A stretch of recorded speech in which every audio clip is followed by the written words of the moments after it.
Tugasku menemanimu. 这是命运的指引，让他去吧。是，主上。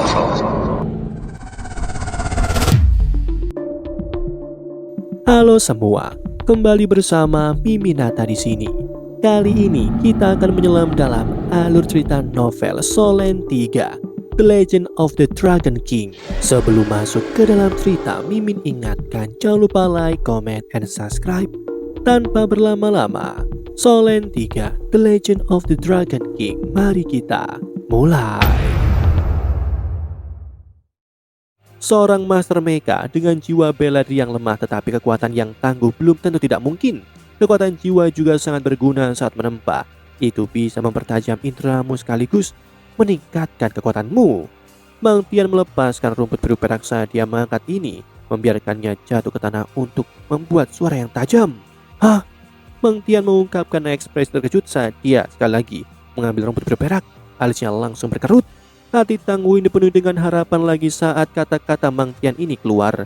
Bahkan jika dia tidak bisa menjadi master roh yang kuat, dia masih bisa menjadi master mecha yang tangguh. Kakak Mang, ada apa? Tang Zidan memperhatikan reaksi Mang Tian dan bertanya tanpa berpikir. Mang Tian tidak berbicara, sebagai gantinya dia mengambil beberapa rumput biru perak dan mencoba memisahkannya.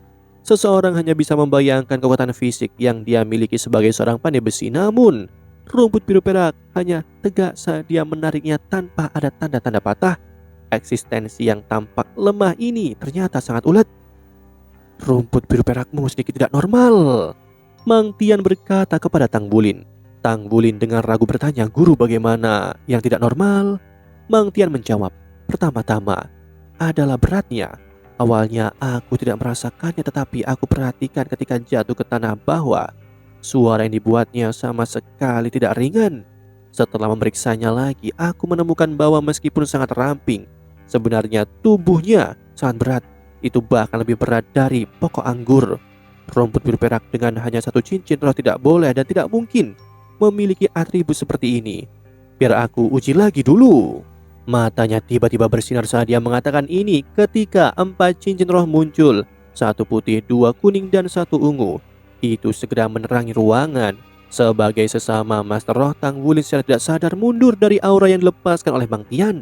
Tang Wulin kaget hingga tidak bisa berkata-kata. Setiap 10 peringkat, seorang master roh akan dipromosikan ke gelar barunya.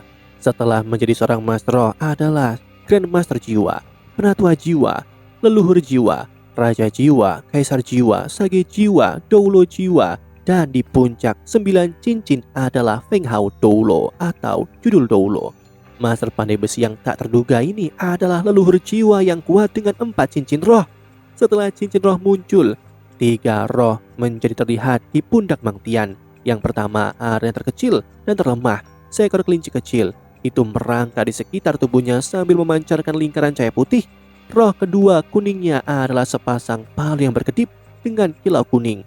Proses pembuatan roh buatan bahkan bisa membuat alat roh. Ya, bukan dari binatang roh tapi dari alat. Mustahil bagi roh alat untuk muncul secara alami.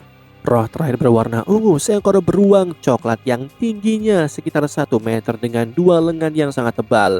Itu tampak sangat ganas saat memamerkan taringnya sambil melompat ke bahu Mang Tian, seolah-olah sedang memutuskan siapa yang ingin digigitnya.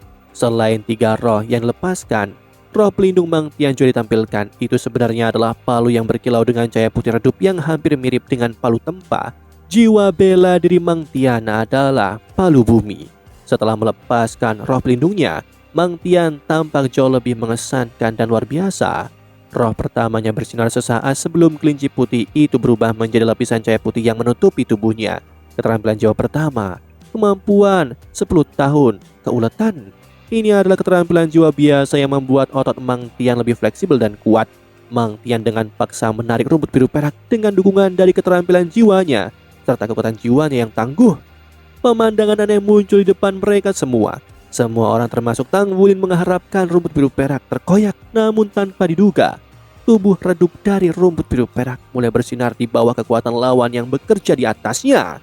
Itu berkelap-kelip dengan pencahayaan biru saat itu berubah menjadi tembus pandang serta tembus cahaya, menampakkan cahaya keemasan samar dari pembuluh darah di dalamnya. Bahkan ketika Mang Tian terus menariknya, itu tidak menunjukkan keinginan untuk menghancurkannya. Namun Tang Wulin merasakan kekuatan jiwanya berdenyut sesaat sebelum tiba-tiba berkurang. Tang Wulin tiba-tiba berteriak. Mang Tian memandang ke arahnya dengan heran. "Apakah kamu merasakan sesuatu?" Tang Wulin mengatakan yang sebenarnya dan berkata, "Sepertinya kekuatan jiwaku telah dikonsumsi." Mang Tian mengungkapkan ekspresi kompleks saat dia melihat muridnya. Dia tidak lagi mencoba untuk merusak rumput biru perak. Sebagai gantinya, dia menarik jiwa bela diri dan rohnya lalu melepaskan rumput biru perak Tang Wulin. Tang Ziran dengan cemas bertanya, "Kakak Mang, bagaimana situasinya?" Mang Tian memberinya sedikit senyuman. Tampaknya surga belum meninggalkan anak ini. Aku yakin bahwa jiwa bela dirinya adalah sebuah variasi. Dan terlebih lagi, ini adalah jenis variasi yang bagus. Itu kemungkinan bermutasi. Variasi? Bermutasi? Tang Wulin bingung ketika dia mendengar kata ini. Karena dia tidak pernah belajar apapun tentang mutasi jiwa bela diri. Mang Tian menjawab, "Dalam keadaan khusus, mutasi dapat muncul dalam jiwa bela diri. Misalnya menyatu dengan roh atau cincin roh yang sangat cocok atau sangat tidak cocok. Atau dirangsang oleh faktor eksternal. Semuanya akan menciptakan keadaan yang diperlukan agar mutasi itu terjadi. Mungkin juga seseorang terlahir dengan mutasi jiwa bela diri atau jiwa bela diri mereka mengalami mutasi selama kebangkitan. Ada mutasi yang baik dan buruk. Mungkin saja jiwa bela diri yang kuat dilemahkan oleh mutasinya. Di sisi lain, jiwa bela diri yang lemah juga mungkin menjadi kuat karena mutasinya." Matanya mengandung kedalaman yang tidak diketahui saat dia melihat ke arah Tang Wulin dan berkata lagi, "Semua orang tahu bahwa rumput biru perak adalah jiwa bela diri sampah, namun roh tipe ular masih sangat cocok untuk itu. Secara umum, rumput biru perak mungkin saja berubah menjadi tanaman merambat, namun dengan jiwa bela diri seperti rumput biru perak, kemungkinan muncul kekuatan jiwa sangatlah rendah. Namun aku mengenal seseorang di masa lalu yang juga memiliki jiwa bela diri rumput biru perak.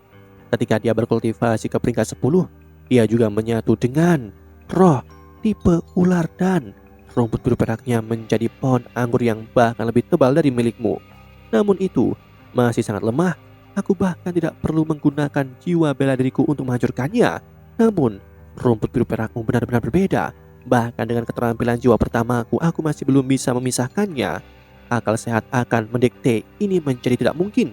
Ini juga pertama kalinya aku melihat kekuatan jiwa bela diri dalam kaitannya dengan kekuatan jiwa seseorang. Artinya, mustahil bagiku untuk merobek rumput biru perakmu sampai kekuatan jiwamu habis. Aku tidak bisa memikirkan penjelasan lain selain mutasi jiwa bela diri." Tang Wulin dengan lesu menatap Mang Tian, "Guru, jadi apakah ini hal yang baik?" Mang Tian menjawab, "Tentu saja itu bagus. Namun itu tidak sepenuhnya bagus. Itu semua akan tergantung pada seberapa baik kamu mengandalkan jiwa bela dirimu. Logikanya, saat rumput biru perak menjadi merambat, kamu harus bisa berkembang ke arah sistem kendali. Tidak terlalu buruk untuk menggunakan rumput biru perakmu seperti cambuk. Apalagi siapa yang tahu jika akan ada variasi atau mutasi lain setelah kamu mendapatkan cincin roh keduamu. Karena ini aku tidak dapat menilai bagaimana hasilnya di masa depan. Tetapi paling tidak itu menjanjikan. Mulai sekarang itu bukan lagi jiwa bela diri sampah. Kamu dapat menganggap dirimu telah mendapat untung dari sebuah bencana." "Betulkah itu, Guru?" Tang Wulin bertanya. Dia melihat ke arah Mang Tian dengan ekspresi yang mengungkapkan keengganannya untuk percaya. Ini bukan jiwa bela diri sampah lagi. Bahkan jika itu bukan yang kuat, setidaknya itu bukan lagi jiwa bela diri sampah.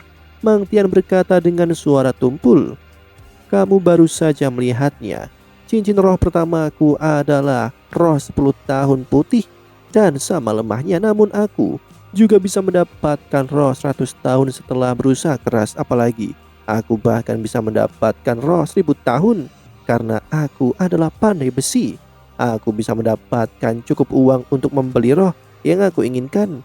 Kamu sangat berbakat dalam hal menempa.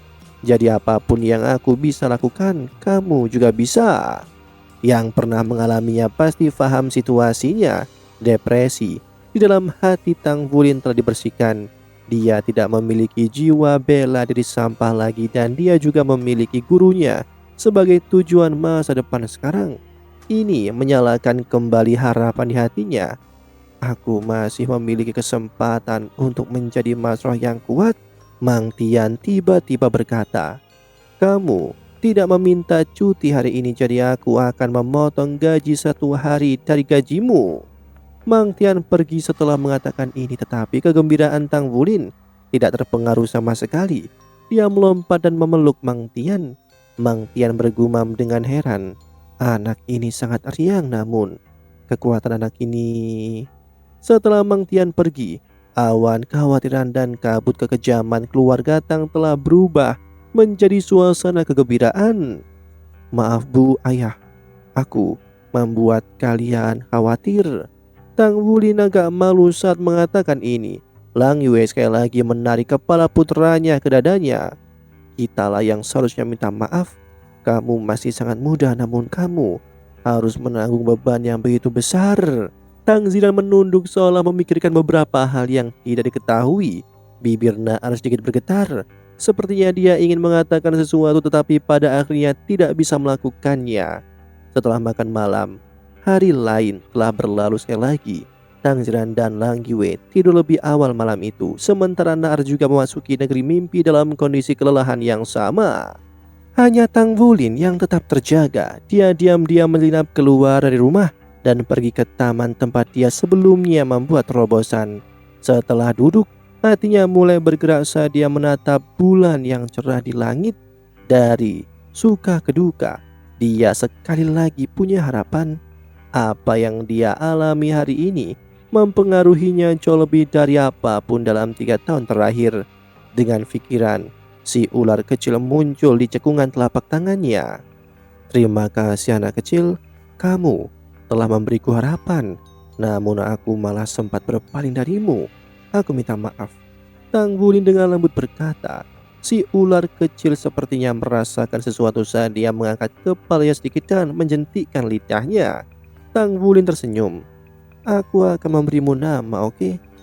Kita akan menjadi mitra mulai sekarang." Roh akan menemani tuannya seumur hidupnya dan akan menghilang hanya setelah kematian tuannya. Ular rumput kecil sepertinya mengerti kata-katanya dan dengan lembut menggoyangkan tubuhnya sebagai tanggapan. Tang Wulin berkata, "Sekarang, apa nama yang baik untukmu?" Tepat pada saat ini, tubuh ular rumput kecil tiba-tiba mulai bersinar. Skala kecil di dahinya memancarkan cahaya keemasan. Apakah ini juga karena mutasi? Dia sangat percaya pada kata-kata gurunya tanpa keraguan sedikit pun. Jiwa bela dirinya telah mengalami variasi atau mutasi dan bukan lagi rumput biru perak biasa yang sampah. Warna emas ini sangat cantik barusan. Bagaimana kalau kau melepaskannya sekali lagi agar aku bisa melihatnya? Apakah itu bagus? Tang Wulin terkikik saat dia berbicara. Namun, ular rumput kecil tidak menunjukkan reaksi terhadap kata-katanya. Ular itu tidak dapat sepenuhnya memahami keinginan Tang Wulin. Dengan kecerdasannya yang rendah, jenis roh tingkat rendah ini hanya dapat memberikan 1 cincin roh dan tidak dapat memberikan jenis bantuan lainnya. Hati Tang Wulin bergetar saat dia berkata, "Kamu bisa berubah menjadi emas, jadi aku akan memanggilmu Jin Yu. Bagaimana dengan itu? Jika seluruh tubuhmu bisa berubah menjadi emas di masa depan, maka pikirkan betapa hebatnya dirimu." Demikianlah alur cerita novel Solen 3 The Legend of the Dragon King. Sebelum Mimin akhiri, Mimin ingatkan jangan lupa like, comment, and subscribe, karena tugasku kan selalu menemanimu.